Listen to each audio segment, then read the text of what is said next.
ചെറിയ പടക്കപ്പടിക്ക് തീ പിടിച്ചു കഴിഞ്ഞാൽ നമുക്ക് സഹിക്കാം. വലിയ അനുഭവമൊക്കെ പൊട്ടാൻ പോകുമ്പോ എന്ത് ചെയ്യാൻ പറ്റും? എന്തോ കുത്തി പറയുന്ന പോലെ എനിക്ക് ഫീൽ ചെയ്യുന്നുണ്ട് കേട്ടോ. കുത്തിയില്ലല്ലോ, കുത്താൻ പോണല്ലേ ഉള്ളൂ. ഞാൻ ചേച്ചിയുടെ ഹോം ടൂർ ഒക്കെ കണ്ടിട്ടുണ്ട്. അത് വിറ്റു. ബാഡ് ബോയ്സ് ഇറങ്ങിയോടുകൂടി അത് വിറ്റു. എല്ലാവരും പറയും കാശ് ഇന്ന് വരും നാളെ പോകുന്നു. പക്ഷെ എന്റെ കാശ് അന്ന് പോയ പോക്ക ഇന്ന് വരെ തിരിച്ചു വന്നിട്ടില്ല. My condolence. എന്റെ വിധി.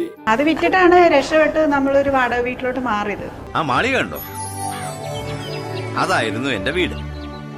ആ മാളിക മുകളിൽ നിന്ന് തോളിലൊരു മാറാപ്പും കയറ്റി ഈ കുടിലിൽ ഇവിടെ കൊണ്ടിരുത്തിയത് അവനാ. നന്ദിയുണ്ടേ. നീ ആ വാടക വീട് വിറ്റിട്ട് വേണം. അതെ. നിന്റെ കരുനാക്കം വെച്ചോണ്ട് ചുമ്മാരുന്നേ. ചേച്ചിക്ക് എന്താ പറ്റി? ചേച്ചി സത്യം പറയും ധ്യാൻ ചേട്ടൻ്റെ കൂടെ കൂടിയതിനു ശേഷം ഈശ്വര, ഇതൊക്കെ എന്റെ തലയിലാവൂലോ? അതെങ്ങനെ നിന്റെ തലയിലാവണം? പിന്നെ നീ കയറിയേക്കോ? ഞാനാക്കണ. ഞാൻ അതിന്റെ ഒരു കുറവ് മാത്രമേ ഉള്ളൂ. ചേച്ചിയുടെ ഹോട്ടലായതുകൊണ്ട് റെന്റ് കൊടുക്കണ്ടല്ലോ. ഇത് പണയം വെച്ചേക്കോ കുട്ടി. ഇതിപ്പോ കിണ്ണം പടയം വെച്ചതുപോലെ ആയല്ലോടാ. ആകപ്പാടെ കടവും കടപ്പടി, കൂട്ടത്തിലൊരു ഉരുപ്പടി, പോരാത്തതിന് കയ്യിലൊരു കുറിപ്പടി.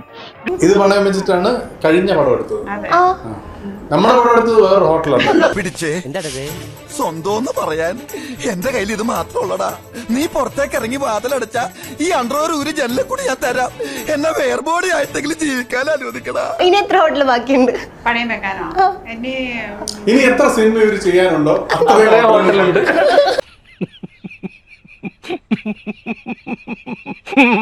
ഇല്ലെങ്കിൽ കുറച്ച് പേര് ഒരു 100 രൂപ മുടക്കി സിനിമ കാണുമല്ലോ.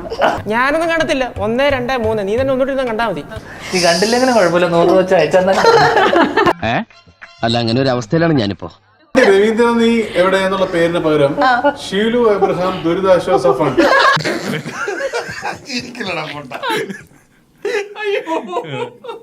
ഇതോടുകൂടി എനിക്ക് സിനിമ ചെയ്യാൻ പറ്റുന്നില്ല. എബ്രഹാമൊക്കെ ഡിവോഴ്സ് ചെയ്ത് കഴിഞ്ഞാൽ ഞാൻ പാപ്പരായി. ഇതോടെ എന്റെ കയ്യിലെ കാശ് മുഴുവൻ തീർന്നു കേട്ടോ. എന്റെ കയ്യിലും തീർന്നു കേട്ടോ. അപ്പൊ എന്നാ ഞാൻ പൊക്കോട്ടെ. വേണ്ട, ഞാൻ പോവാം. വേണ്ട, ഞാൻ തന്നെ പൊക്കോളാം.